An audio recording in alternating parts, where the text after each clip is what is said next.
Tales for Dark Nights.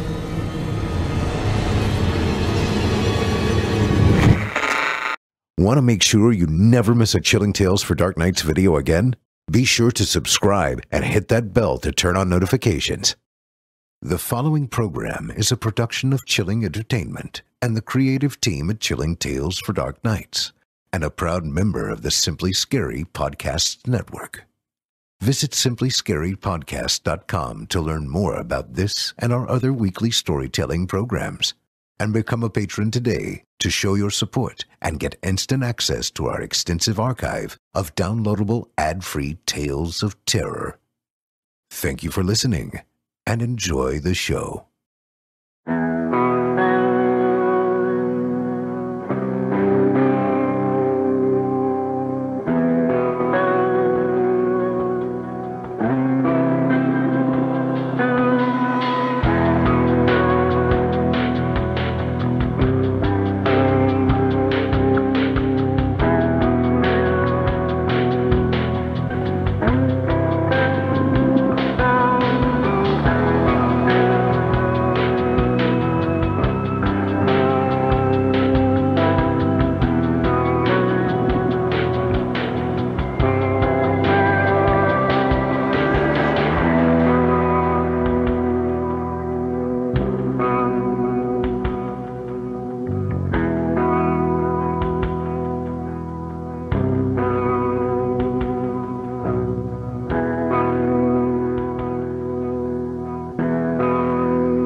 Disclaimer.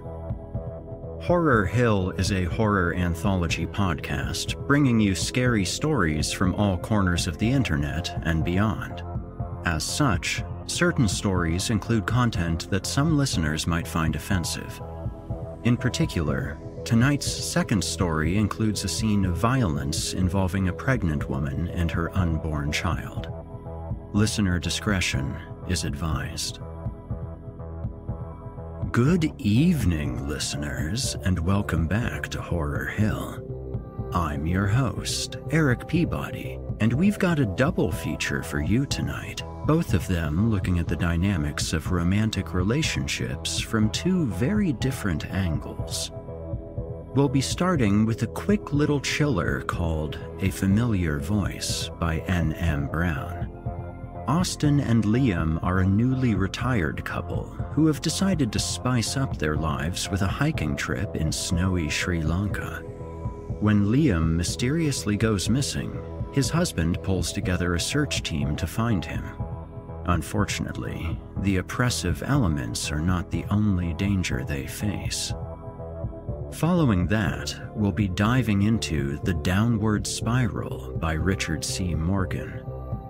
In this story, our narrator, Alec, is in the crosshairs of his vindictive soon-to-be ex-wife, Caroline.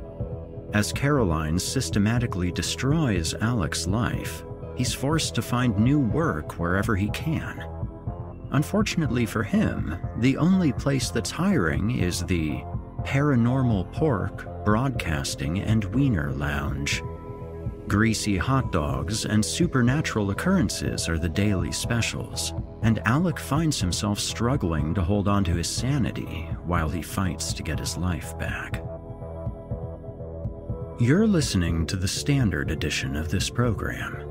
If you'd like to show your support and enjoy ad-free versions of this and hundreds of tales from our audio archives dating back to 2012, visit chillingtalesfordarknights.com and click Patrons in the upper menu to sign up today and get instant access.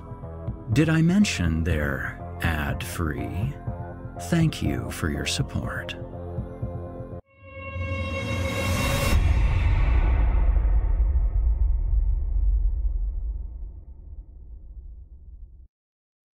And now, from author N.M. Brown, I present A Familiar Voice.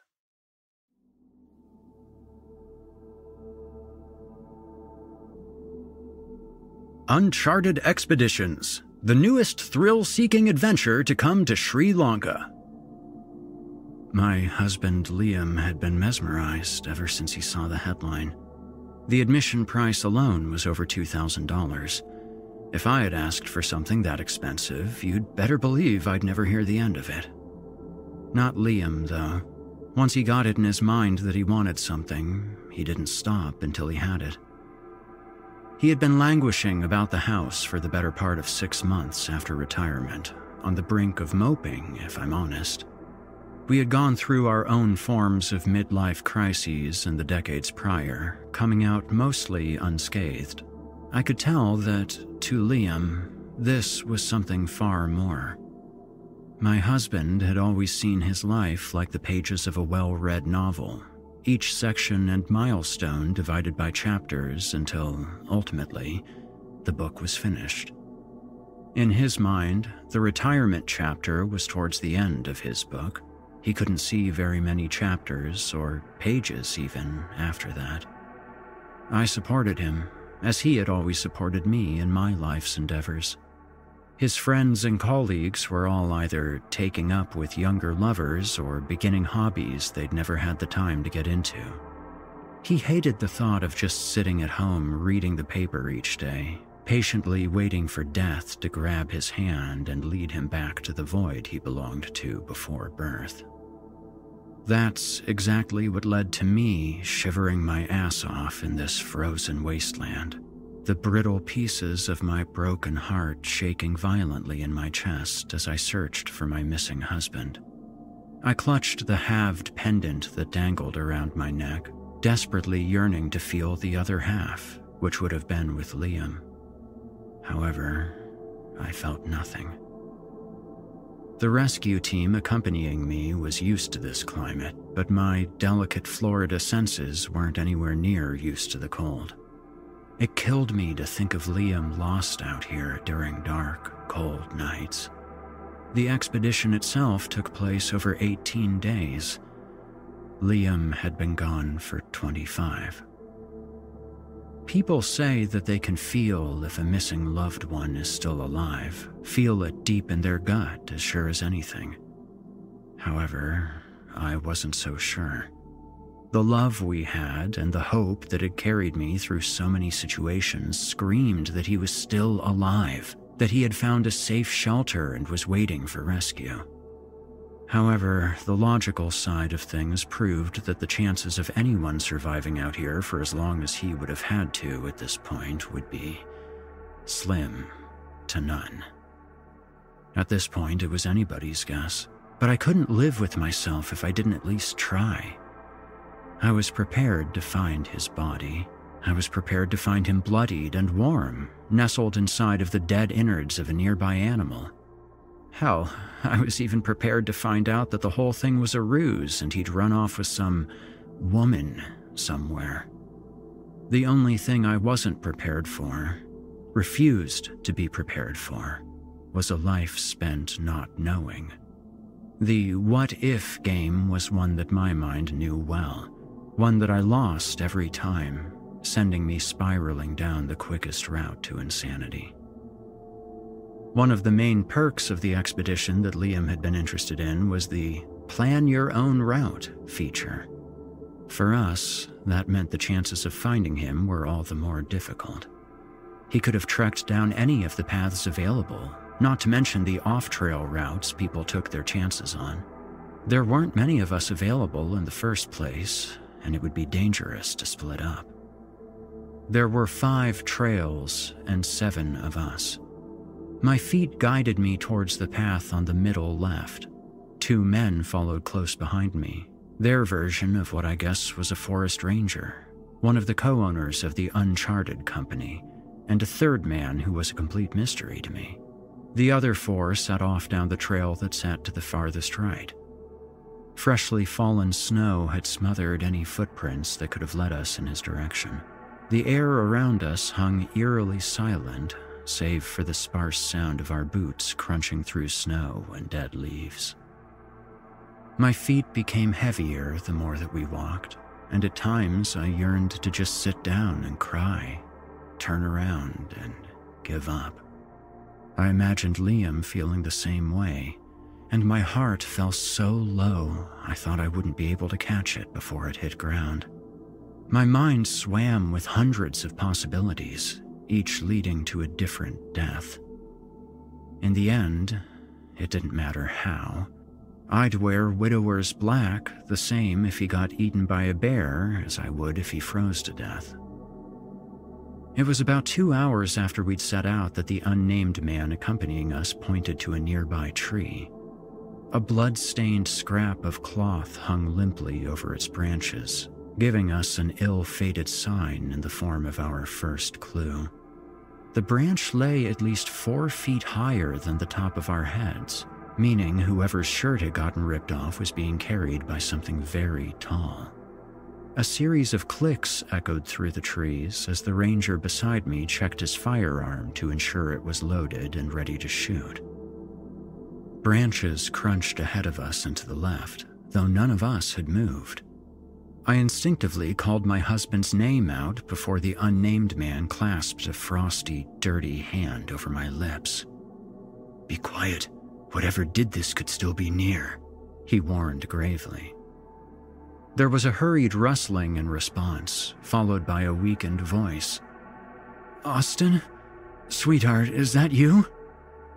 Normally, my heart would have leapt at the sound of this voice, but something about it sounded hollow and off. Nevertheless, the voice belonged to Liam, and I was emotion-bound to follow. "Aussie, it's so cold. Please help me. I can't feel my legs anymore, honey." I turned to run toward him, but the ranger held me back. "Adriel?" he asked, looking at the man who had silenced me moments before. "What do we do here?" The man gave no answer, only retrieved a pistol from his waistband, aiming it at the woods where Liam's voice had called from. My heart rose to my throat and froze there. "Wait, stop!" I commanded. "Put that away! My husband needs medical assistance! You need to be radioing for an ambulance!" I dove for his weapon and he shrugged me away, firing off one quick shot before I was able to steady myself back on my feet. I ran from them and raced towards my husband, not fully sure of what I would do once I reached him. Ultimately, I didn't care. I needed him, like a flame needs oxygen. A horrid sound stopped me in my tracks. I figured there were at least 1 million different sounds in the natural world, and at least 1,000 in nature itself. I was pretty sure at that moment that this sound didn't belong to any of those categories, or even to this world. It chilled every cell in my body, and though I rammed my hands over my ears, I was defenseless to the pain and impact of it. It sounded like the highest note of a violin was being tortured next to a boiling tea kettle. The reverberations of it hurt my head so much that a veil of white clouded my entire vision. The man named Adriel had caught up to me by then. His eyes were weary but wild as he spoke. "Sir, that's not your husband. They can sound like whoever we want them to. Anything to lure us in." He trailed off. A gnarled set of antlers poked up through the top of the tree branches in the near distance. What the fuck is that?" I stammered in fear. Before he had a chance to answer, the creature in question burst through the thicket of trees, ignoring the branches as they slapped its face and snapped off in its massive antlers. Its arms were massively long, almost dragging on the ground as it charged. At first, I thought it had no eyes, but soon learned that they were there, just black as midnight. Chunks of brown, rotted fur and flesh clung to the exposed bones of its ribcage and face. I shuddered as I thought of this creature being the last thing my beloved saw as he met his gruesome end. The 2 men accompanying us appeared from the darkness behind us, raising their weapons in courageous fear. Adriel counted down silently with his fingers, and a round of gunfire exploded through the night air as his fingers reached the count of 5. The creature reared up, screaming violently. The ground shook as it bashed its arms into the ground at its sides, shredding whole trees and plants in its pained rage. "It's not working!" I cried over the beast's enraged screams. The ranger nodded sagely before shouting in response, "This is just a distraction for the Wendigo." Adriel dropped the pack he was carrying before pulling out a massive ball of gauze. "Take this!" he screamed as he grabbed one end, throwing the other to the men beside me. They stretched the layers between 2 trees as the beast's footsteps grew closer. Adriel pointed at me suddenly. "Stay right there! Do not move!" I backed away as I realized what their intentions were. They were using me as bait. "Stop!" the ranger warned. "We won't let it get you!" The Wendigo was almost at the barrier now. Adriel withdrew a lighter from his pocket while the ranger did the same. "1!" Adriel shouted, never taking his eyes off of the approaching threat. "2!" the ranger followed shakily. "3!"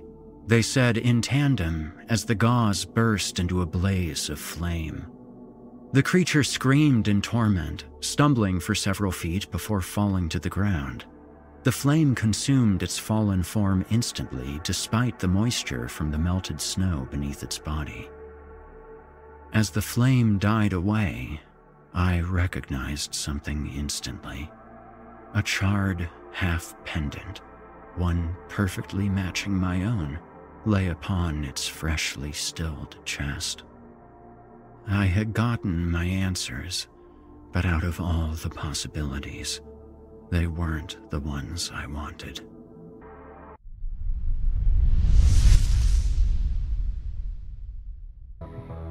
You've been listening to A Familiar Voice by N.M. Brown. Author, COO, and mother of our network, N.M. Brown is a proud Minnesota resident who uses inspiration to create dark tales everywhere she can. She has been featured in over 42 anthologies since 2019 and has her very own book release called The Origins of Delusion, which you can buy pretty much anywhere.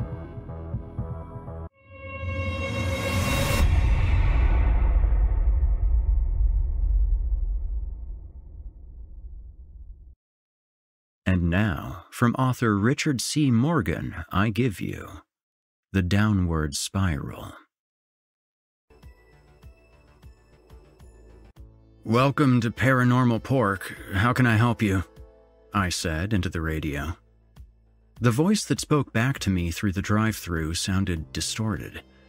Actually, it didn't even sound human. I just barely decoded what it was that it was trying to order. I glanced out the monitor where the security camera glitched in and out. I couldn't make out anything about the car besides the fact that it was big and ugly. The narrow rectangle headlights were menacing in their own special way. Just get them their food, I told myself. Get them their food and send them on their way. I wasn't ready for what was waiting for me at the window. Bloody, skinless arms and hands sprouted from under and behind the driver's seat. They held down the driver, who sobbed and screamed, but the hands were covering her face and mouth, just barely allowing her to breathe. Are you wondering how I got here? Because I sure am. I mean, I could tell you the sequence of events that brought me to that moment. That doesn't make it easy to believe. Now, I see you looking at me like that, and I'll tell you right now. No, I didn't have a long, glorious career in fast food. Hell no. I used to be on top of the world. I had a desk on the next to top floor of a building that touched the clouds in Manhattan, all right? I wore a suit so slick that it shimmered like duck feathers. I had to follow a handful of rules from the big boss, the CEO, but the rest of the time, I made the rules. My way or the highway, and I sent plenty of people on the highway. Then I met Caroline. She swore it was love at first sight.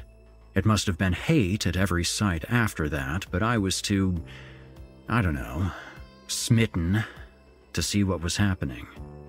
When your world is so high above everyone else's, you start to feel untouchable. Don't get me wrong, I loved her. I definitely loved her more than she loved me. The only thing she was consistent at was getting on my last nerve. Several times I wondered if her strategy was to drive me stark raving bonkers, and several times she came pretty close. But I must not have been going crazy fast enough for her liking, because she got tired of trying to break me and instead made a move to replace me. I came home after an especially hard day. Although my idea of a hard day then and a hard day now are totally opposites. My key wouldn't work in the lock. I tried several keys, even ones that I knew were wrong. So I knocked on the door. The lights were on. I could hear the TV a little bit. I shook my head and kept knocking.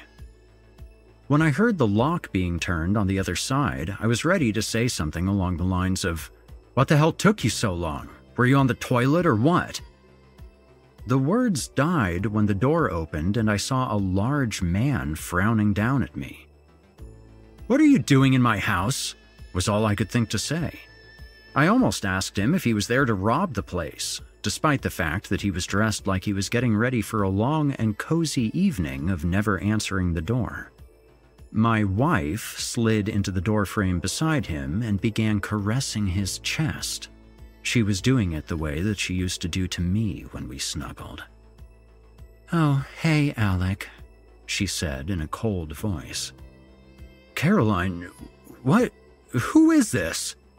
"This is Chadwick, and he lives here now." "But this is my house." "Not anymore," she said without expression. "This is ridiculous. I'm calling the police." I yanked out my phone, and it somehow wasn't operating. "What did you do to my phone?" "Whatever I did it to get across the point that you don't live here and there's nothing you can do about it." My heartbeat gradually increased in volume as the full weight of what I was hearing started to weigh on me. Did I ever think that I'd see divorce on the horizon? Sure, but this was worse than divorce. This was amputation. This was dumping a beloved pet on the side of the road without a pat on the head goodbye. Okay, I get it. Look, just let me get some of my things and I'll go. "I've already thrown all of your things away." I threw a look at the unusual volume of trash bags on the curb. "What? Seriously? Come on, let me say goodbye to the kids. They can't just wake up with Daddy not being there." "Actually, they can, and they will. And I'm getting tired of standing here with the door open," she said as she began stroking my replacement with more vigor. "But we need—" The door shut in my face. I managed to salvage most of my clothes from the mountain of garbage bags. At least I wouldn't be stuck wearing the same outfit over and over. I made a move to call one of my friends so I could sleep someplace more comfortable than my car. Oh, wait, that's right. My phone was wrecked. I wasn't just without service. The SIM card had been scrambled. I went by the bank to see if my debit card had been turned off. Of course, it had. The one saving grace I had was that I had put some money off to the side in an account that she didn't know about. It wasn't much. I would have allotted more if I had known that she was going to just stab me in the back like that. But it would be enough to cushion my fall. For a while. Driven by the same optimism that got me where I was in life to begin with, I spent the money on a pretty cushy hotel room. I started mentally mapping how I was going to salvage my life and stay in the kids' lives. If only I had known. I woke up with a good attitude, all things considered. I lingered over my coffee. So the dear was going to cut me out of her life like a cancer, huh? Well, I wasn't going to go into remission quietly. I wasn't without options. I still had my job. So, she might get most of the money in the divorce, but that was just it. She was avoiding divorce. I had time to organize the cards in my hand and play the game my way. Guess what, sugar? It's still my way or the highway. If she was so determined to undo me and erase me from her life, then she should have taken care to see to it that I didn't have any cash flow. I still had my position in the company. You know, second in command to God. I sat down in my plush leather office chair and felt the air escape from it. I felt like the captain of a ship getting ready to lead my forces to war. Little did I know that a torpedo had already been sent in my direction. The morning went well enough. I was on high alert, aware and vigilant, riding the adrenaline in my system. I was just about to get lunch when I gave in to the urge to check my email one last time. A few of my people had forwarded something to me, and each of the attached messages sounded concerned. So I opened it. It was a link to a YouTube video. The thumbnail was an image of my wife making a shocked face. The title, in large, attention-grabbing font, was, "My high-profile husband is a child molester." It opened with my wife introducing herself through a face of anxiety. "You probably don't know me, but you likely know my husband, Alec Dunn. Or at least you think you know him. He is one of the most powerful and influential businessmen in the state, and that's typical of the profile of men that have—" She took a beat to wipe away a non-existent tear. "Done what he has done. Look, this isn't easy for me, but I've finally seen the true face of my husband, and the world needs to know as well. My husband is a straight-up child molester. God only knows how many of his victims are out there, but there are 2 right here in my own home. That's right. He molested his own children." The camera turned to my 2 girls. They didn't look like children that had been molested. They looked like 2 girls that had been thrown into a world of crazy, and they had no idea how they got there. "Bella, Macy, you're very brave for what you're about to do, and the world needs to hear it from you. It could mean saving many more little girls like you. Did Daddy molest you?" "Yes," they said in monotone stereo. "Oh, it just breaks my heart, but you're so very, very brave. This is the worst thing a mother could ever hope to hear." Macy looked confused. "You said we could have ice cream if we said yes. When do we get our ice cream?" "Later," Caroline snarled. Her face once again took up the camera. "I know this is hard to believe for some of you, but innocent children don't lie. Let my husband know what you think of him and what he's done to our precious girls." "Mommy, what does molest mean?" came a distant voice in the background. "I should also make it clear that he works at the right hand of the CEO of Spherian Enterprises.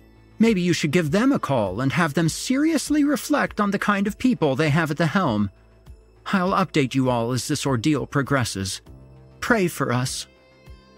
The video concluded with a slideshow of several photos of me and the Spherian skyscraper, plus a low-res picture of my boss, Mr. Pinkle, no doubt cropped from a picture found in Google search. Did I mention that the slideshow was overlaid with very dramatic music? Well, it was. It was such a poorly done hit piece, I didn't think it would turn anyone's brains. I found out the hard way that you don't need to change minds to do damage. All you have to do is make someone smell bad. The next few days that followed, I got alerts from people who received the video from other people in the company. For real. The people that worked for me for years, that knew me better than some of my friends outside the workplace, were comfortable sharing this video, as if it actually had some merit. I tried to ignore it. I knew how the game was played. As soon as you step up to defend yourself, you look bad. Looking back, maybe I should have done some damage control or crisis communication or something. It wasn't even a week before Mr. Pinkle called me into his office. The look on his face said it all. He must have said, "I really don't want to do this, and I know that you're not the kind of person your wife says you are, but..." about a dozen times. You know what? I believed him. He wasn't letting me go because he believed my wife. He was letting me go because of the bad smell that could rub off on Spherian. I wanted to be mad at him, and I kinda was, but that's business for you. Those are the decisions that had to be made. That sounds pretty rational and level-headed, doesn't it? That all left me as soon as security came up to show me out.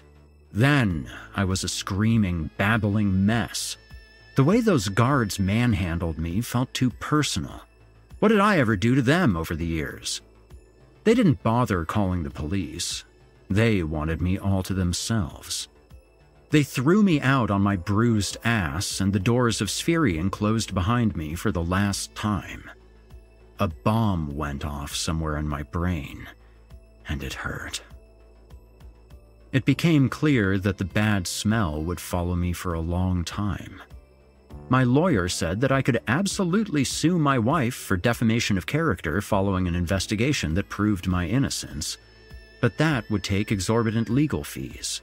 Without my job, fronting the money that it would take to shower off the bad smell would be unsustainable. Oh, I tried. The bad part was that my wife's PR campaign moved faster than the justice system. My defenses were torn down before they were ever built. A few former co-workers let me crash on their couches for 2 or 3 days before the bad smell caught up with them, and they would get threats against their jobs, properties, and/or lives. I got a new SIM card for my phone, so each couch I landed on, I spent every waking minute looking for work. My resume would blow the HR people away, but then the bad smell would drift downwind. Each glimmer of a prospect would dry up. The couches ran out. The very last couch was at my cousin's apartment, and he told me that I had until Friday, 2 days away, to do whatever I had to do. It was then that I met my old demon at the bottom of the well where I had cast it. Alcohol. Hadn't touched the stuff in years, and it took me years to walk away from it. Well, I reached into my dwindling funds and got a bottle of an expensive scotch. I hit it pretty hard before going out and applying at every single business I saw. The kinds of places that I would have never given a second glance. Convenience stores, radio stations, supermarkets, gas stations, fast food, resale shops. I was determined to go out in a glorious booze-fueled last hurrah. I went back to that last couch and I stayed there until the clock would stop ticking. The money I had to my name actually sank down into the triple digits. When I was conscious and a bottle was emptied, I got another one. My tolerance was definitely built back up. I couldn't put it away like I used to. I woke up with a pounding headache and my cousin looking at me and telling me, "Okay, man, it's time to leave." He showed me his email inbox on his phone. "You see this? I normally get about 15 to 20 messages a day, tops. I've got a whopping 350, and they're all from people who don't know me, but they automatically hate me because you're under my roof." "I don't have anywhere else to go," I told him. He shook his head with crossed arms. "I can give you some pointers on sleeping in your car comfortably." Once I was out, I spent the rest of the day looking for work until I simply couldn't do it anymore. Night fell, and it felt like it was there to stay. The darkness in the sky was a darkness I felt staring out from behind my eyes. It was a scary feeling for a man that never quits. For the first time in my life, I was going to spend the night in my car.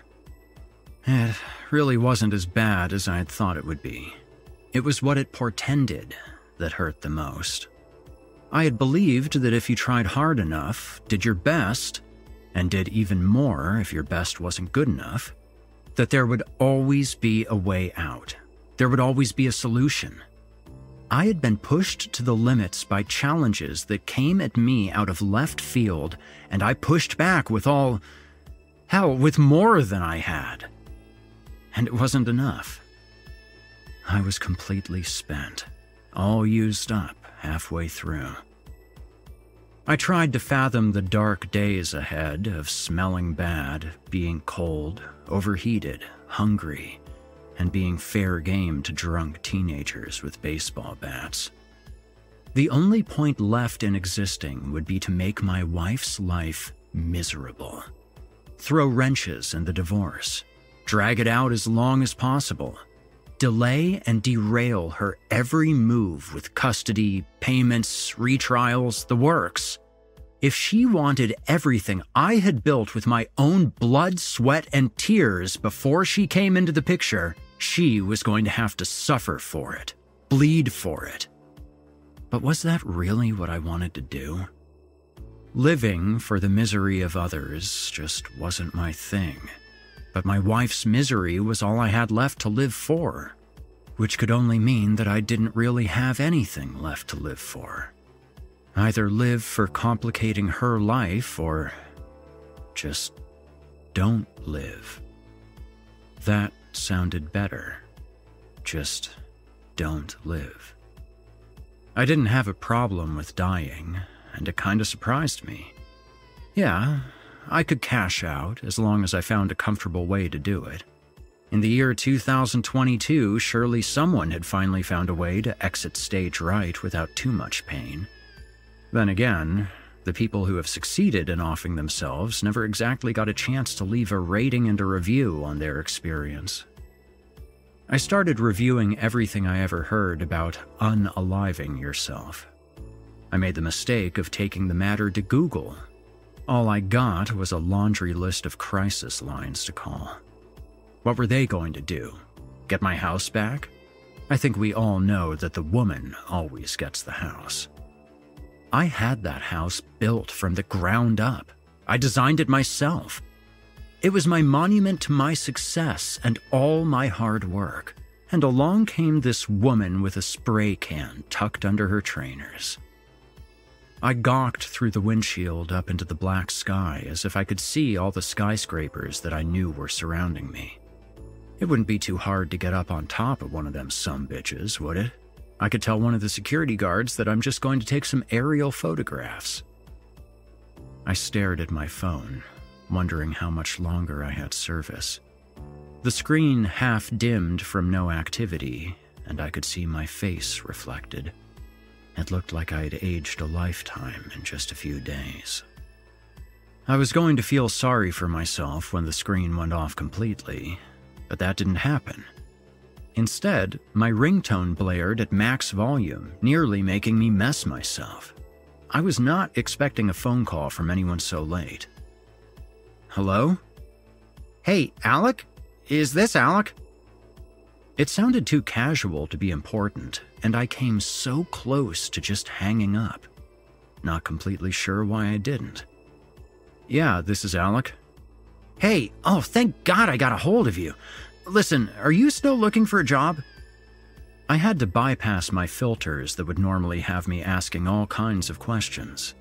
I had to remember that I was desperate.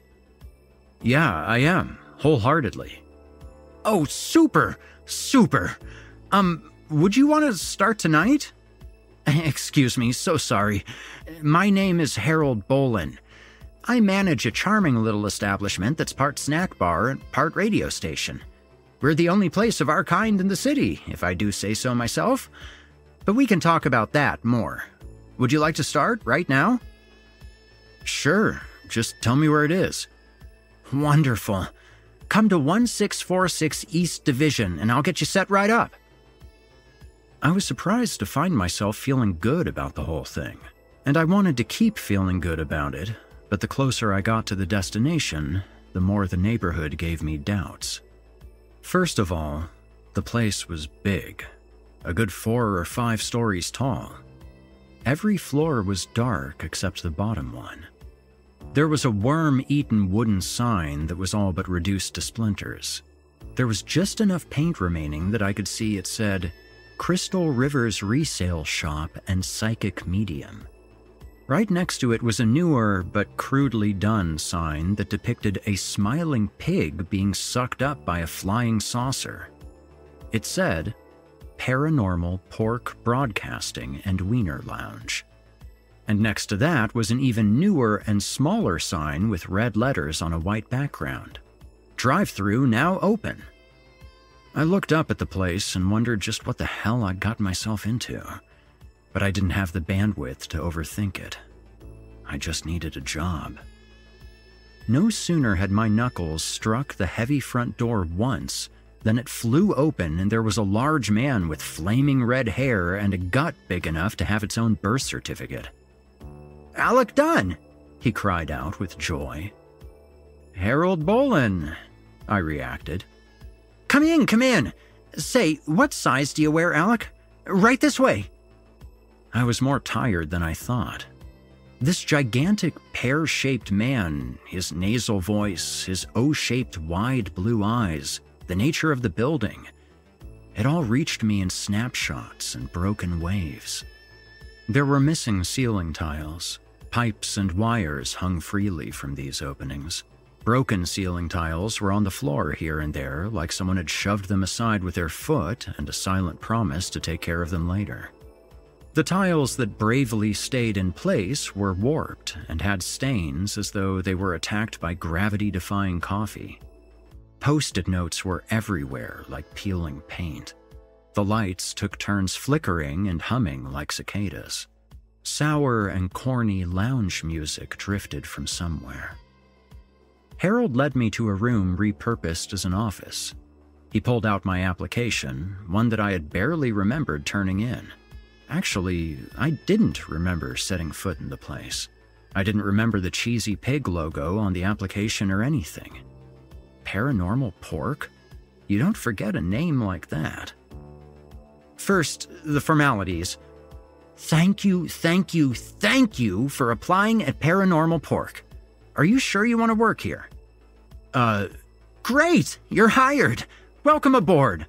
I'm putting you on the night crew, where you'll work with the most interesting people and make the most money. Let me show you around. He let off a series of chirping farts with each step, and they managed to sound as jolly as he looked. I was surprised at how hard it was to keep up with him. I tried not to walk directly behind him. So, Paranormal Pork is first and foremost a radio station. We proudly carry all the shows that nobody else does. Only our transmitter will give you the best programs on UFOs and unexplained phenomena. Harold was invoking mystery by waving his hands and wiggling his fingers. He led me to the source of the bad lounge music. There was a cash register that looked like it was obsolete decades ago. Behind it was a teenage girl with the eyes of someone twice her age. They sat deep above cheekbones that were just a little too sharp. This is Sadie. Sadie, meet Alec. Sadie is a wonderful young woman that waits on our customers during daytime hours. She's an expecting mother, and we can't wait to meet the new addition to the Paranormal Pork family. She either didn't hear him, or she didn't have the energy to react. Say hi, Sadie. She snapped to just long enough to give me a brisk wave, and she was already back to staring into space by the time I could wave back. So I've got one uniform for you right now, and I'll mail you the others as soon as I can have them printed. That won't work, man. He looked shocked. What? Why not? My wife kicked me out of my own house with no chance of getting back inside. I'm living out of my car. I could see the weight of my words hit Harold. Oh my, I'm sorry to hear that. Listen, I know we just met and everything, but I couldn't help but notice that this is a big place, and you don't seem to use every single room. Is there any chance you could help a man find a place to sleep that isn't out in the rain and the cold? Gears started turning in his eyes, and I didn't like the way they looked. Frankly, it was damn upsetting. Perhaps I didn't make it clear that I was willing to put up with whatever, just as long as I could stay warm and dry until I got back on my feet. I think I can help you, but you'll need to follow my directions to the letter, he said with a graveness so sudden that I was knocked back. I'm desperate, man. He nodded. You remind me of myself when I was young. Look at me. I haven't had great luck with women either, but it hasn't stopped me from living my dream. Oh, you don't want a speech. Follow me. He opened a random cabinet drawer and grabbed a flashlight big enough to be a radio. Actually, it was a radio, and there were other hazardous features to the monstrous thing. He also picked up an antique brass lantern with a fat candle inside. He tested out a lighter before continuing. With all the floors to choose from up above, you can imagine my confusion when he took me down a set of cramped stairs. I need to tell you that this place is very, active. Active? That's why I wasn't so quick to tell you that you could sleep here. I'm not a stingy man. I'm just worried about your safety. I'm not really following you. I'd just spit it out if the walls didn't have ears. There's only so much I can tell you before I'm in trouble of my own. I'm sorry. All I can tell you right now is that this building is very old. Lots of things have happened here. Bad things. And so bad things continue to happen to the people that don't follow the rules. You'll learn a lot even if you do follow the rules, but you'll find out too much if you don't. I could tell he saw my confusion mixed with my fatigue.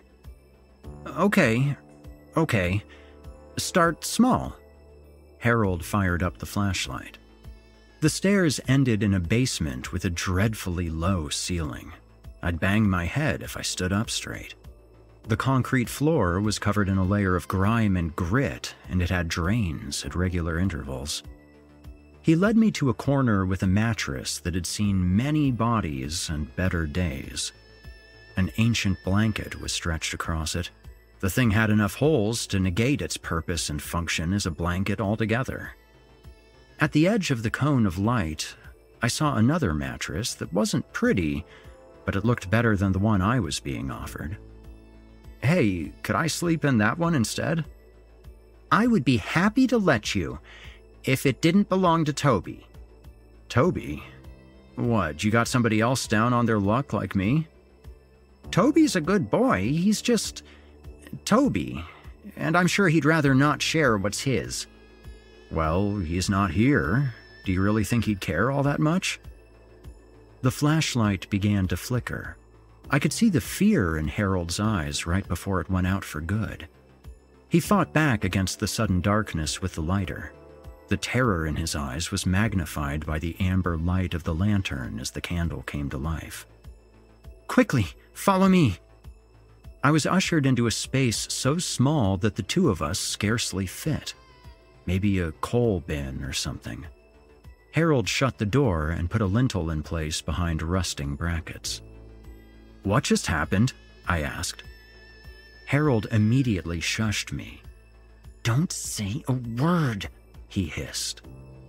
The basement wasn't a place of noise to begin with, but the stillness managed to grow more still, a textbook case of deafening silence.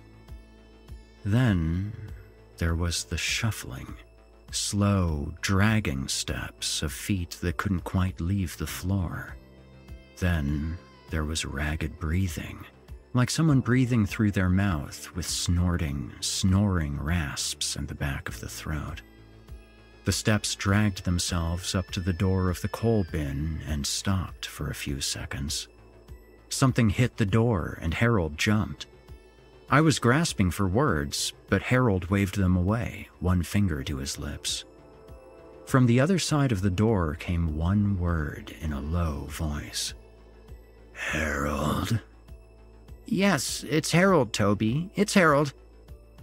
A long pause. "Harold bring friend?" "A friend, Toby, yes." "New friend? New worker?" "Both, Toby. This is Alec. He's going to be working the night shift and he needs a place to stay for a while. He'll be living with us for a bit." "New friend has own bed?" "I gave him his own bed, Toby. He won't be sleeping in yours." "New friend," the voice said with jubilance. I nearly pissed myself as the flashlight blinked back to life. "New friend, new worker," said the voice again, now some distance away. Harold let go of the breath he had been holding. He shot me a dire look. "Never, and I mean never, sleep in Toby's spot. Come on, let's get out of here. Oh, wait, the bathroom's right over there." The light fell on a bathroom no bigger than a closet, with a broken but mostly intact mirror. Back upstairs, we sat for a break in the office. There was no conversation for several minutes. Harold spent the silence catching his breath and mopping his forehead with a dirty handkerchief. I ventured to fill the awkward silence. "So, what was that down there?" "I shouldn't tell you. Toby doesn't like it when I talk about him to others." "Will I be safe sleeping down there?" "Follow the rules and stay out of Toby's bed and you'll be the safest you could be anywhere else. Mostly." Harold snapped his fingers. "The rules. I need to get you your own copy of the rules." He barreled around a dark corner, after which came the raucous sounds of a dated printer. He sailed past the desk to drop the papers off with me and continue on his way to the snack bar. "Look these over while I send Sadie home, okay? Then we'll get you set up for your first shift." The closest chair had the stuffing bleeding out of the plastic housing. I sat down carefully, as if I might get poked by something. It wasn't a short list. I could tell that if I was going to follow them, I'd have to keep the paper on me at all times. Paranormal Pork Night Shift Rules. Rule number 1. Customer service is your first priority. Always treat our customers with the utmost respect, no matter who they are or how they look or sound. Never call law enforcement on a customer, regardless of how alarming they or their actions may be. Never call out on the station landline, for that matter. Rule number 2. Have hot dogs on the rollers at all times. Do everything you can to fill customer orders accurately and according to their requests. Night shift is from 8 p.m. to 8 a.m., and the lounge is closed to visitors at this time, but the drive-thru is open for the entire shift. Rule number 3. This is specific to the night shift. Do not allow anyone inside the station, no matter how desperate they make themselves out to be. Rule number 4. If the lights flicker more than 3 times in 10 seconds, take shelter in the office closet immediately. Rule number 5. You will be responsible for bringing in freight. It's typically dropped off outside the back door for you to collect. If the boxes do not have the Paranormal Pork stamp, do not bring the packages inside. If the packages have the Paranormal Pork stamp, then bring them inside to the appropriate storage locations. Approved vendors will not wait for you to open the door for them. See rule number 3. Rather, they will leave the freight in front of the back door. Anyone claiming to be a vendor with a delivery is not to be allowed inside, nor is their shipment to be examined. Rule number 6. You can safely step outside for garbage, smoke break, whatever, during the first 10 minutes of every hour and the last 10 minutes of every hour. Anything outside of that is taking matters into your own hands. Rule number 7. Respect Toby's wishes, personal space, and property at all times. Be cautious even when he is friendly toward you. His feelings are easily hurt. Rule number 8. 3 cassette tapes of music are provided. From the start of your shift, there is to be no more than 3 minutes of dead silence over the sound system. Play each tape in sequence, switching sides when each side concludes.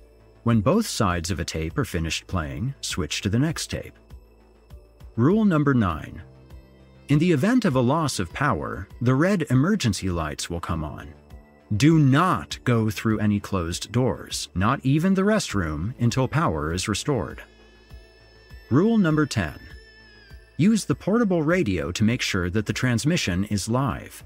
If there is no discernible signal, check on the DJ to make sure they're conscious, present, and following the rules specific to their station. If they are not conscious and present, there is a chance that they have broken the rules and you will need to step in and keep the program going. When in doubt, insert cassette 8322B and play continuously, taking care to flip each side when finished. Rule number 11. When opening doors, make sure you rotate the door handle clockwise. Disaster isn't necessarily guaranteed if you rotate the handle counterclockwise, but the risk isn't worth it. Rule number 12. Do not go exploring around the vacant portions of the building. If it becomes necessary to enter any of the derelict rooms, you will need to have a reliable light source and the envelope in cabinet 3C on your person. This increases your safety, but does not guarantee it. Rule number 13. Never, ever, ever open the envelope in cabinet 3C. The rules were so frickin' whackballs, my brain's reaction was, cassettes? Really? Who uses cassettes? Ready to get started? Harold said, yanking me from my thoughts. Huh? Oh, yeah, sure. Good to go. Great! He invaded my personal space with a uniform that looked more than gently used. I changed inside the dark, claustrophobic bathroom using my phone as a light. I bruised every joint against the encroaching walls. Then I banged my head. Ow! The corner of my eye caught my wife tossing her head back and laughing. I turned to look and saw my own bewildered face in the web-cracked mirror. I looked like I'd seen a ghost. No, something worse than a ghost. I was sure I had seen her, her gaudy dyed hair, her whorish lipstick, but it was just me. It felt like some kind of warning. I tried to write it off as hitting my head too hard. Harold was waiting for me, dancing like an excited chicken. His capering halted when he got a look at me. He almost asked, but then decided not to. Okay, buddy, time to show you the ropes. This is the hot dog roller. The power switch is here. The temp controls are busted, so don't worry about that. Hot dogs are over here. There was a refrigerator in a corner of the lounge that was probably new around the time Kennedy was president. It had that Fallout look to it. It rattled and danced like a team of squirrels were slam dancing in it. But upon opening it, the greasy shelves were squirrel-free and were bowing under the weight of stacks of hot dogs, sausages, and similarly shaped meats. There were buns in a repurposed dresser along with condiments that were probably supposed to be kept cool. Probably. The drive-thru was an old boombox radio that was a web of spliced wires. One of the large speakers had been reversed into a microphone. You'll hear their order through this one, and you'll talk into this one. Harold beamed, clearly indicating he had been the engineer. A small black and white television sat on a metal shelf, displaying a view of the outside drive-thru. The camera was so janky that the feed looked like what you'd see through a set of discount night vision goggles. A dirty bar stool supported the oversized cassette player that would play the night's music. Rewind them at the end of your shift and you won't have anything to worry about the next shift, he said. I was struggling to wrap my head around all these little procedures that I never dreamed I'd ever be responsible for. I wiped my forehead as my brain pulsed, and my ego felt a draft blow through all its freshly punched holes. I thought of my business suits that were packed up in my car. I felt like I'd never be able to wear them again, not without getting grease and mustard on them. Harold was stamping his feet and clapping his hands with hunched shoulders. "All right, it's time. Here's the set of keys. I'm locking the door behind me. I'll talk to you in the morning." I began, but the fat man sailed out the door, and I was on my own. One of those creepy cat clocks, the ones with the moving tail and eyes, chimed 8 o'clock. No time to wallow in my feelings. I never dreamed how disgusting hot dogs were before they were cooked. I'm sorry, but I just never dealt with that side of food. They were like little socks stuffed with slime, and I retched when each one sizzled on the rollers. I hoped to God that there were some gloves or something I could put on before handling the crusty bottles of ketchup and mustard. Nope. I may as well have been sitting in the bottom of a porta-potty like it was a hot tub. A horrible buzz announced movement in the drive-thru, and there was a great glowing rectangle of light on the monitor. I talked into one of the speakers on the boombox and read the yellowing script taped to the wall. Welcome to Paranormal Pork. How can I take your order?" "What?" The speaker blew up in my face. Damn it. I spoke into the other speaker. I said, "Welcome to Paranormal Pork, and how can I take your order?" "First of all, you can ditch the attitude. Then you can get me 2 Area 50 yums with the works and extra mustard." Harold, you fat prick. You didn't tell me all the code talk I'm supposed to know. "So, is that a hot dog or what?" I shot back. "What the hell is up with you? Did you just get divorced or what?" My mouth hung open. "Everything you need to know is hanging on the side of the rollers, Sherlock. I can see them from here." My shock and rage gave way to confusion as I looked at the drive-thru window for any signs of an observer. Then, I saw what was on the monitor. The entire screen was taken up by an eye. It was manically wide. It was the eye of a mad scientist or a woman that had just walked in on her husband in bed with someone else. I glanced over at the rollers, and there were handwritten directions on each special name for the food along with the prices. My hands shook so much that I barely filled the order without any disasters.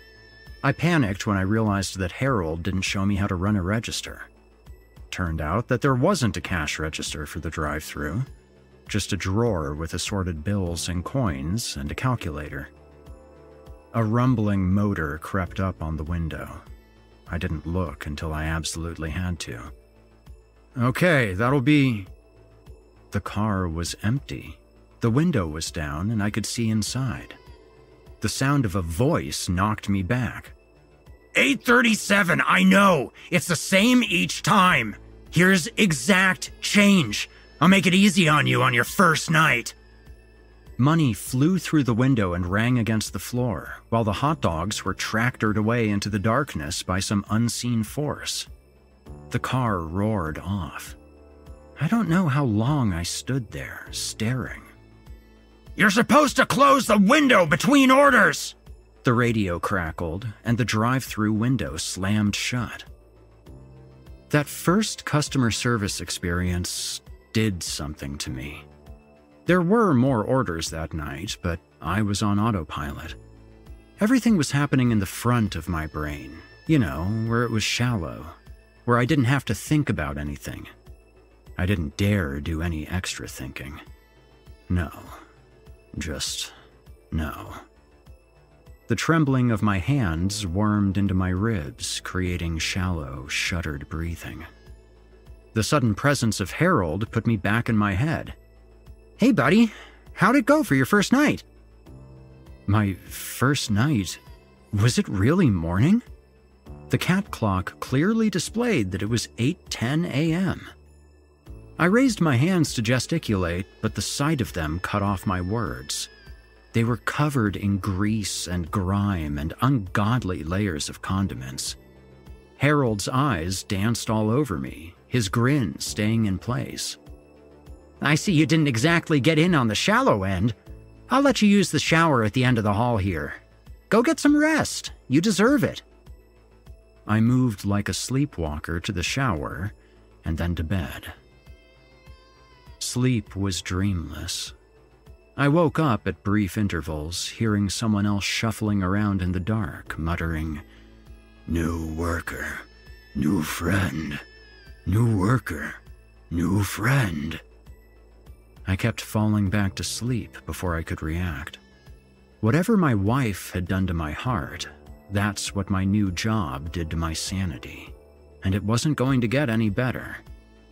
Actually, things were about to get much worse.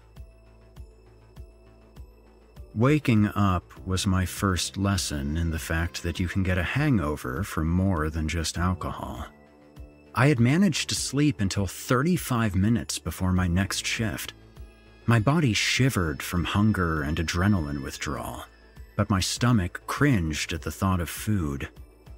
I used the light of my phone to illuminate my sleep spot.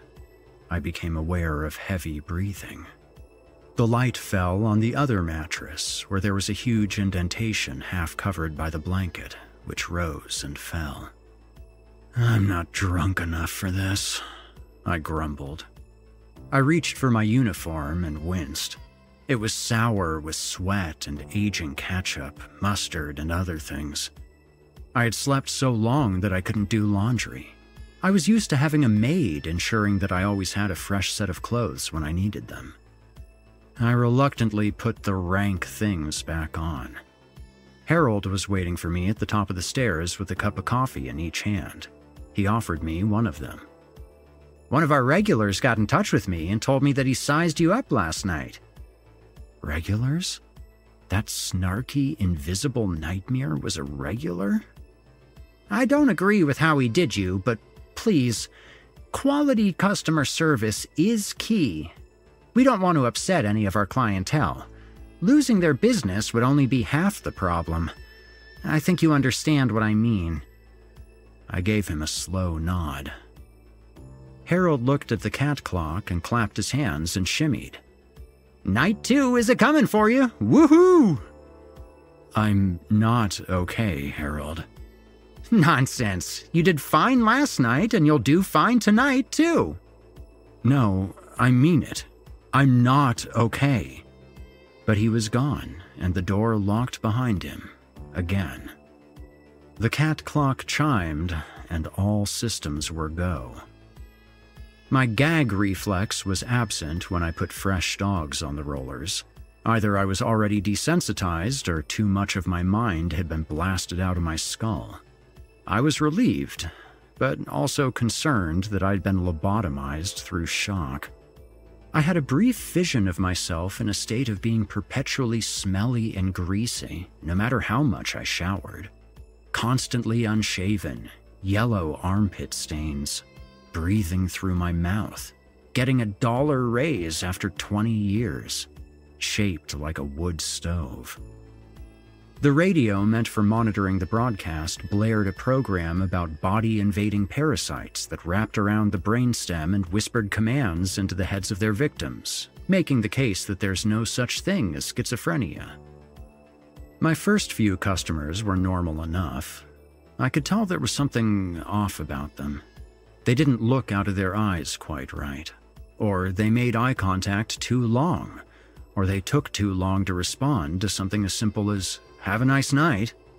This was followed by about 4 seconds of unblinking, open-mouthed staring before finally saying, "Thanks, you too."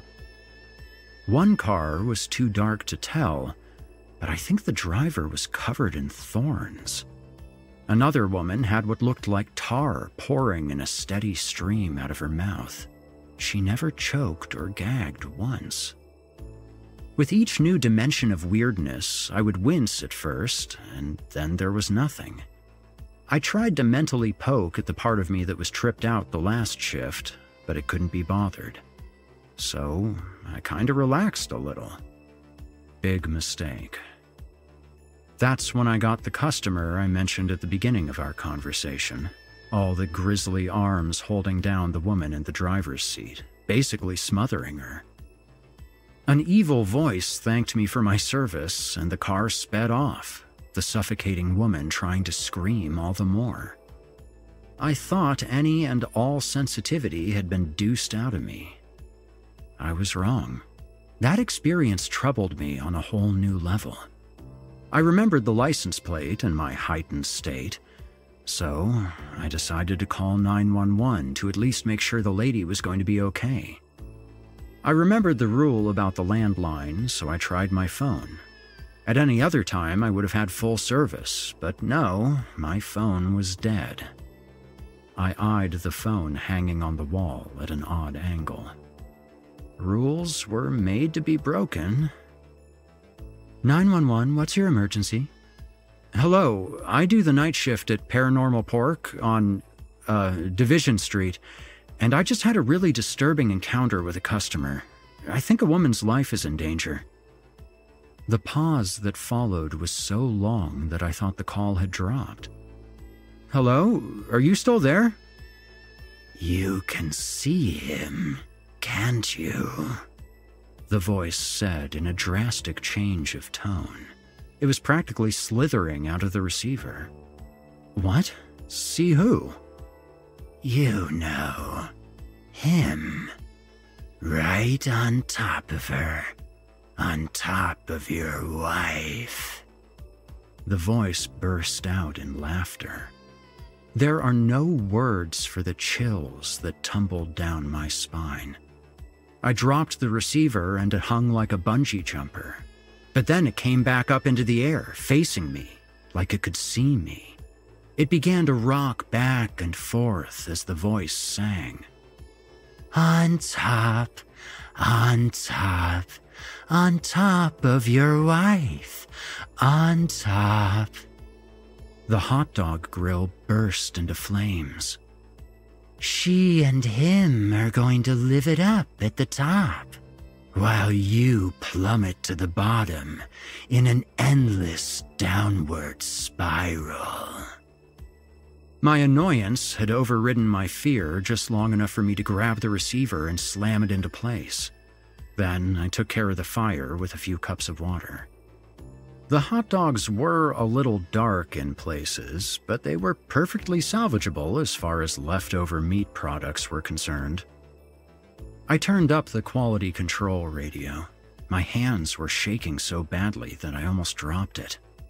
The drive-thru crackled to life, but I couldn't bring myself to answer right away. I pushed my fingers into my eyes as far as they would go. I took a deep breath and resumed my job. Welcome to Paranormal Pork. How can I help you? On top, on top, on top of your wife. My head snapped to the camera feed. There was the evil, blocky shape of the sedan from before. Countless misshapen arms protruded from every window, and they waved at me before the car peeled out. Did I pass out? I don't think so. I know that the drive-thru dinged a few more times, but I couldn't tell you who they were or what they asked for. Somebody with my body and my face was waiting on them, but I wasn't in there. The lights were out. I was out to lunch. I became distantly aware of the sound of Harold's voice. Hello? Anybody home? He was saying. I looked over at him to see two Harolds circling each other until they blended into one. Hey, bud. How was night number 2 for you? Number 2. Yeah, lots of number 2. I smell brimstone mixed with burning grease in here, bud. That can only mean one thing. You made a phone call you weren't supposed to. I did something I don't think I ever did in my adult life. I broke down sobbing.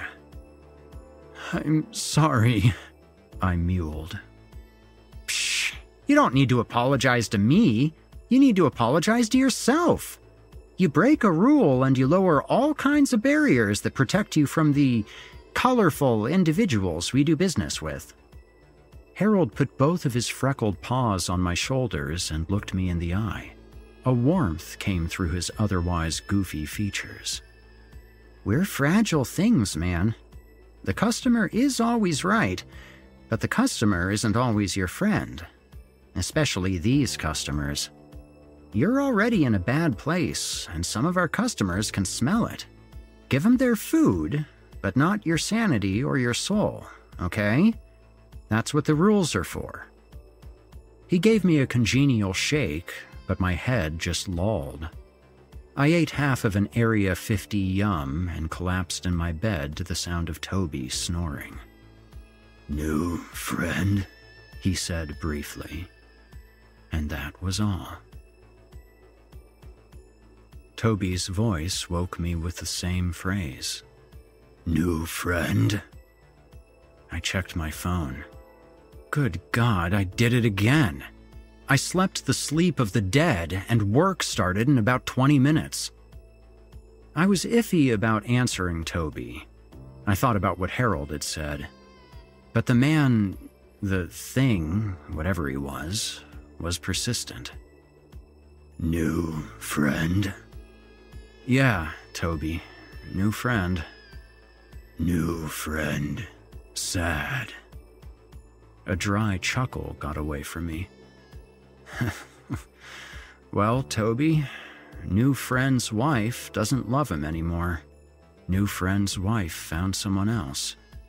New friend's wife has taken everything." The air grew very still, and it was uncomfortable. I took it as my cue to get ready for work. Harold was already capering and clapping his hands. He either loved seeing me suffer or he was delighted that I hadn't quit. I wasn't going to ask which. "You're doing a great job. Keep those doggies rolling," he said before slamming and locking the door. I just sighed and loaded the first cassette tape and flicked on the radio and busted out the night's first round of food. I stared at the rollers as their cargo sizzled. A downward spiral, I thought. I had found a job. I had found a place to sleep. But I couldn't shake the encroaching truth that I was moving down faster than I was moving up. A loud pop distracted me. It was that Sadie girl.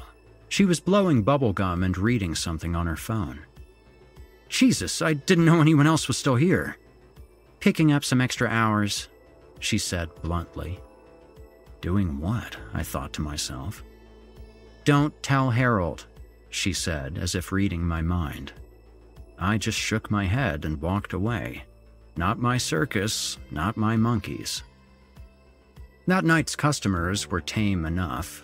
Some of them clearly weren't human, but at least they were more interested in eating than in making my life miserable. There was a girl with eyes blinking in her hair that called me by my first name and told me she hoped things got better for me. That helped. Actually, that helped a lot. It got me to drop my guard. Again.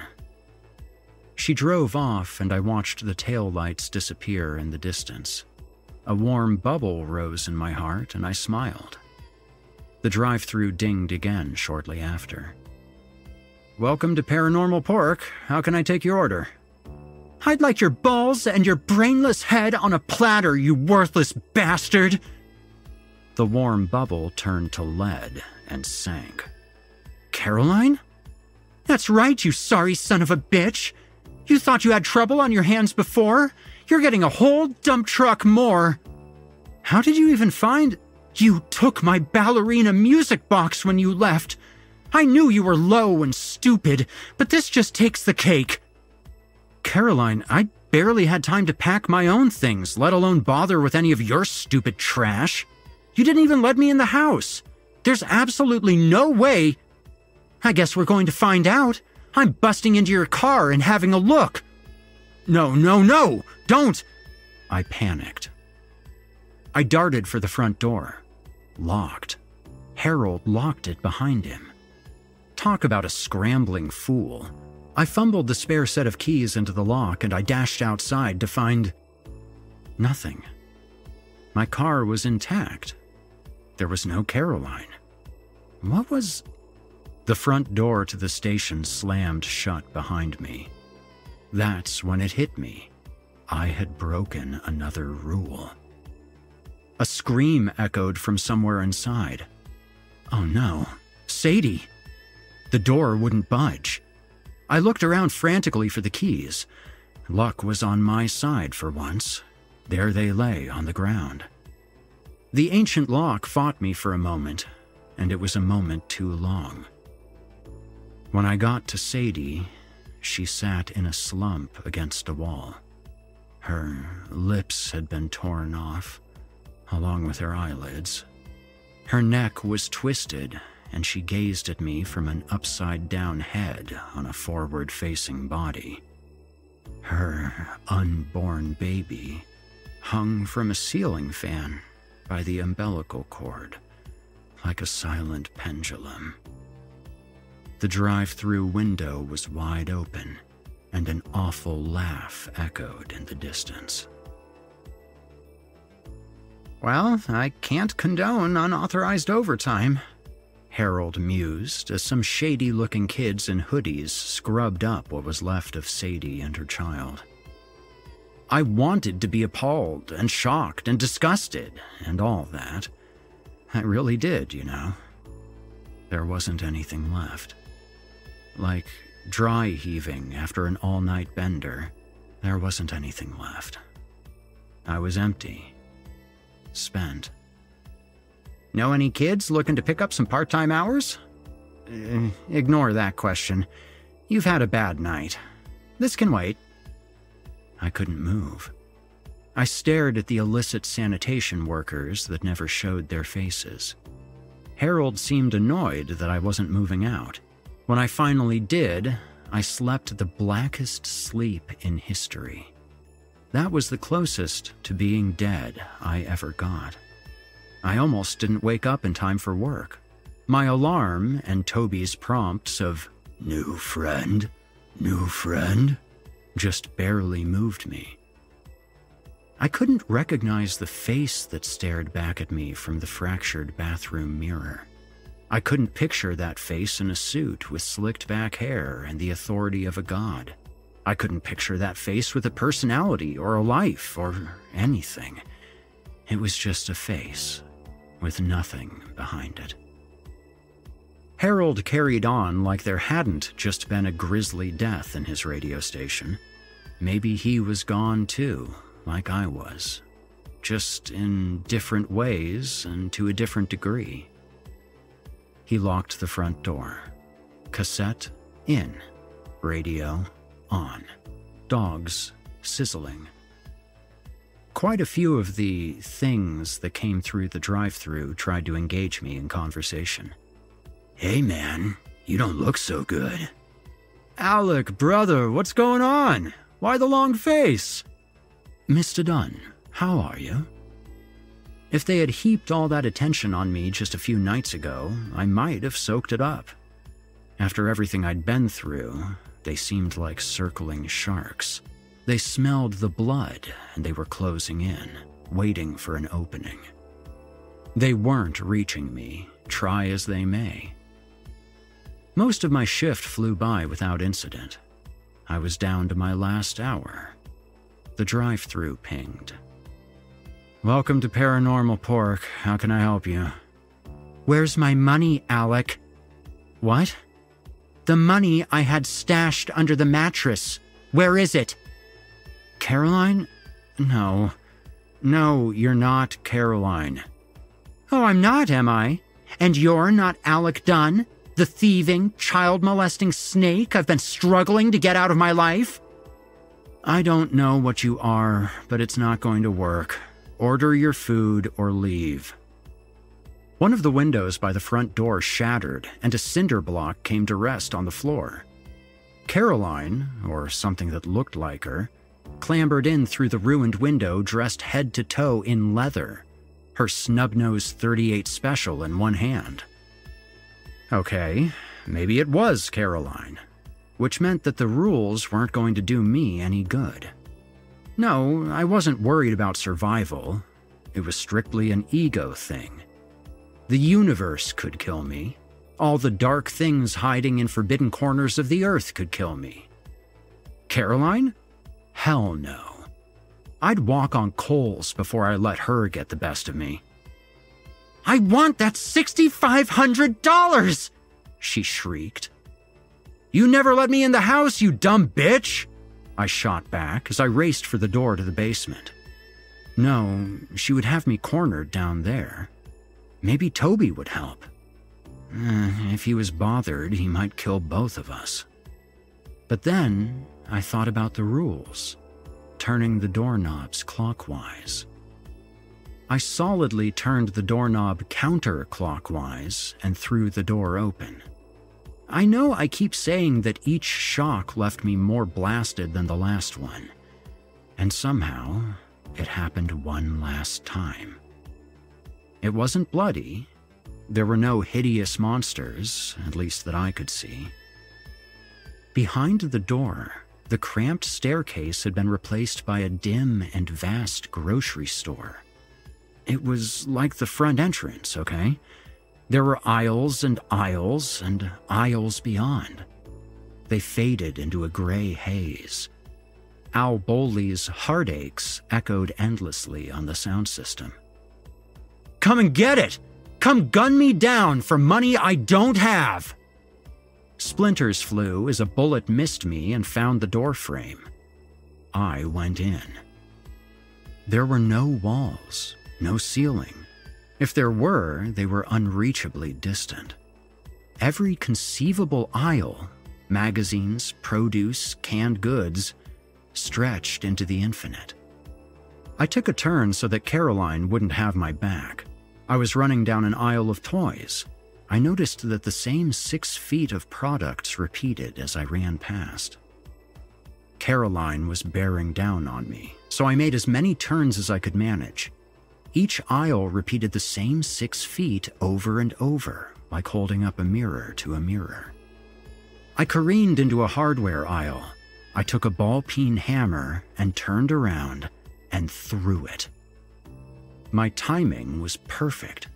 Caroline stepped right into the hammer's trajectory, right between the eyes. I had another hammer from the infinite supply surrounding me. She fired blindly, punching holes in shelves and the floor. A ringing drowned my ears as the business end of the hammer struck her face repeatedly. Whitened teeth that I had paid too much for scattered this way and that. Cries peeled from her swollen, bleeding gums. Blood arced skyward and fell like rain. I didn't hear her skull crack, but I felt it. She tried crawling away unsteadily. One more strike from the hammer, and she wasn't going to move ever again. I could almost hear my laughing from behind the ringing. I looked around. I wasn't going to starve to death. I might go crazy from eating off the same narrow menu for forever, but hey, I was already nuts. Maybe Harold would find me. Maybe I'd find Harold. No hurry. I had time to live it up for a while. I examined the snub-nosed 38. There was only one round left. I laughed so hard that my ribs hurt. If this place had a liquor aisle, I might make room for some good old Russian roulette.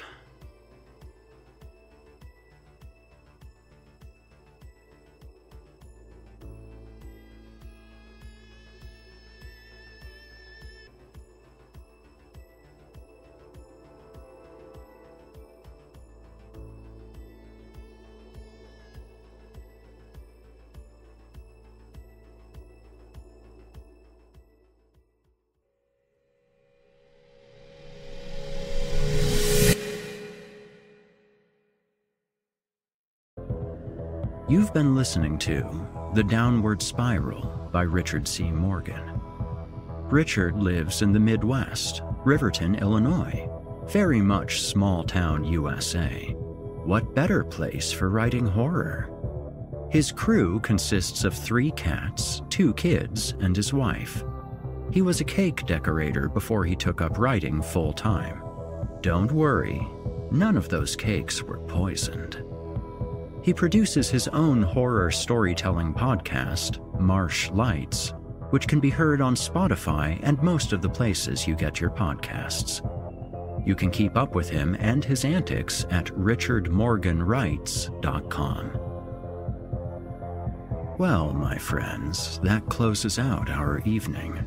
Believe it or not, after that last story, I'm craving a hot dog. I think I'll go indulge my self-destructive impulses. I hope that the rest of you have a pleasant evening, free of strange entities shuffling around your room as you sleep. As always, I'll be back next week with more chilling tales to send a shiver down your spine. Until then, listeners, stay spooky. If you enjoyed what you've heard on today's program, please take a moment to stop by our iTunes page or wherever else you listen to your favorite podcasts and leave us a 5-star review and a kind word. It makes a huge difference and would mean a lot to me. If you'd like to hear a premium, ad-free edition of tonight's and all of our other episodes, visit chillingtalesfordarknights.com and click the Patrons link in the menu at the top of the screen, where you can become a patron for as little as $5 per month and get access to our entire audio archive dating back to 2012, including past episodes of this program, all of our other shows, and hundreds of standalone releases, all of them ad-free and available to download or stream. Thanks so much for your time and for giving our sponsors a try today. When you support our sponsors, you help support this show, and that means a lot to me. If you happen to use Facebook, Twitter, Instagram, or YouTube, you can follow and subscribe to Chilling Tales for Dark Nights there, where you'll get all of our latest updates and new releases, and have the chance to interact with us each and every week. As for me personally, you can find me on Facebook, Twitter, and YouTube, username Viking Guitar, and also on Instagram as Viking Guitar Productions. In particular, if you're looking for someone to provide voice work for your own project, or are in need of audio production of any sort, it would be wonderful to chat. Until next week, listener, when we meet up once again atop the horror hill for yet another dance with darkness, I bid you good night. Sleep tight, listener, and if you hear scratching at your door, don't open it. The darkness may have found you, but it's up to you to let it in.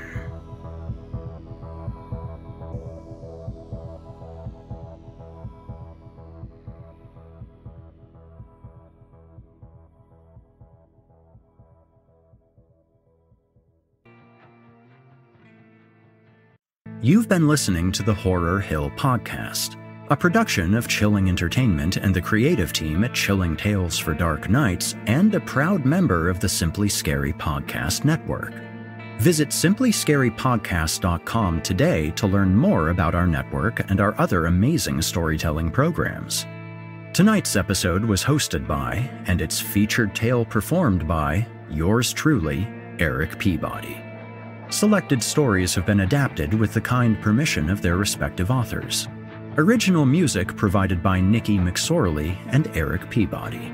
Finalization by Craig Groshek and S.K. Brown. Got a terrifying tale of your own that you'd like performed? I take submissions. Email it to us today at submissions@simplyscarypodcast.com to have your work considered for future production. If you enjoyed what you heard on tonight's program and are joining us on your favorite podcast app, please subscribe to us to make sure you never miss an episode and leave us a 5-star review and a kind word. Your feedback means a lot to me. You can also follow Chilling Tales for Dark Nights and yours truly on social media to connect anytime and get the latest updates on this and our other programs. If you're listening on the Chilling Tales for Dark Nights YouTube channel, do us a favor and hit the subscribe button and the bell notification icon as well to get more spooky tales from me and the crew and another episode of this program each and every week.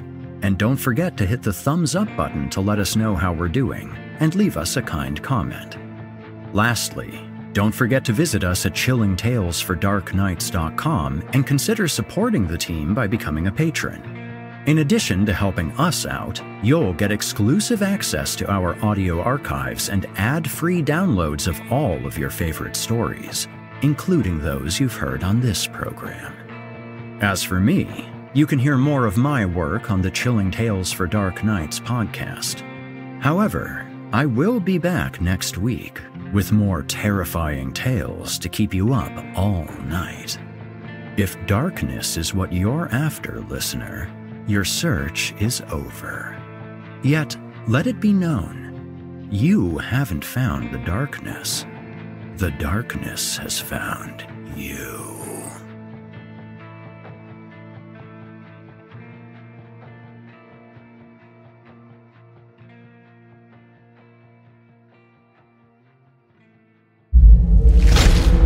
Chilling Tales for Dark Nights.